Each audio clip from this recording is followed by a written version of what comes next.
Kembali ke Fakta 62, penghapusan jurusan di sekolah menengah atas jadi perbincangan publik. Sebenarnya apa alasan dan perbedaan saat jurusan IPA, IPS, dan Bahasa dihapuskan? Khususnya untuk jenjang SMA, kami telah menghapus penjurusan dan memberikan keleluasaan bagi peserta didik untuk memilih mata pelajaran sesuai dengan minat dan rencana karirnya. Saat ini kami juga sedang menata kembali skema masuk perguruan tinggi negeri agar sejalan dengan prinsip pembelajaran dalam kurikulum Merdeka. Kementerian Pendidikan, Kebudayaan, Riset, dan Teknologi memutuskan menghapus jurusan Ilmu Pengetahuan Alam, Ilmu Pengetahuan Sosial, dan Bahasa pada jenjang sekolah menengah atas.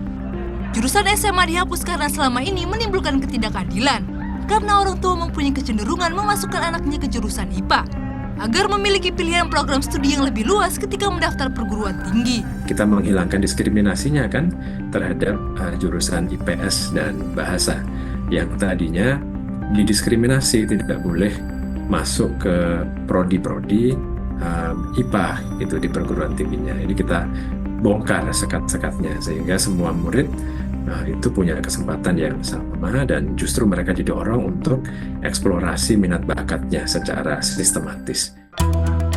Wajib berlaku mulai tahun ajaran 2024-2025 ini. Seiring berlakunya kurikulum Merdeka di seluruh Indonesia, SMA Negeri 1 Medan sudah menghapuskan jurusan IPA dan IPS. Jurusan tersebut digantikan dengan istilah mata pelajaran peminatan siswa. Mata pelajaran pilihan seperti mata pelajaran A kedinasan, mata pelajaran B bidang medis, mata pelajaran C teknik teknologi, serta lainnya. Mata pelajaran pilihan tersebut juga mengarah ke IPA dan IPS, misalnya mata pelajaran B hingga C, yang berisikan bahasa materi IPA hanya penggantian istilah saja. Siswa yang kelas 11 ini melakukan pemilihan mata pelajaran peminatannya. Maka peminatan ini dibagilah rumpunnya tadi yang saya sampaikan. Ada 4 rumpun, rumpun IPA, rumpun IPS, rumpun bahasa, dan rumpun vokasi. Jadi pada saat dia naik ke kelas 11, mereka dikelompokkan berdasarkan pemilihan bakat dan minatnya ke rumpun mana. Jadi dikelompokkan, tapi tidak ada lagi penamaan saja. Tapi mata pelajarannya tetap ada mata pelajaran IPA, IPS, bahasa, dan vokasi. Di SMA Negeri 1 Medan, penerapan kurikulum ini baru berjalan 2 tahun. Artinya mulai kelas 10 dan 11. Kebijakan ini pun disambut baik oleh siswa karena dinilai lebih sejalan dengan peminatan yang mereka pilih di universitas nantinya. Kalau menurut saya terkait IPA IPS yang dihapus itu justru lebih baik untuk penjurusan kami di kelas 11 ini karena kami diarahkan lebih spesifik ke jurusan kami di kuliah nanti. Misalnya kan saya ambil paket E. Paket E ini dia kehubungan humaniora hukum. Saya ingin mengambil mudah-mudahan masuk UI FH atau enggak hubungan internasional. Dipersiapkan dari awal, dari kelas 10 itu diberikan asesmen. Nah, asesmen itu isinya kita menentukan minat dan cita-cita kita mau kemana. Contoh seperti yang sudah dijelaskan teman saya tadi itu, kalaupun kita ingin jadi dokter, kita tetap masuk di jurusan C contohnya.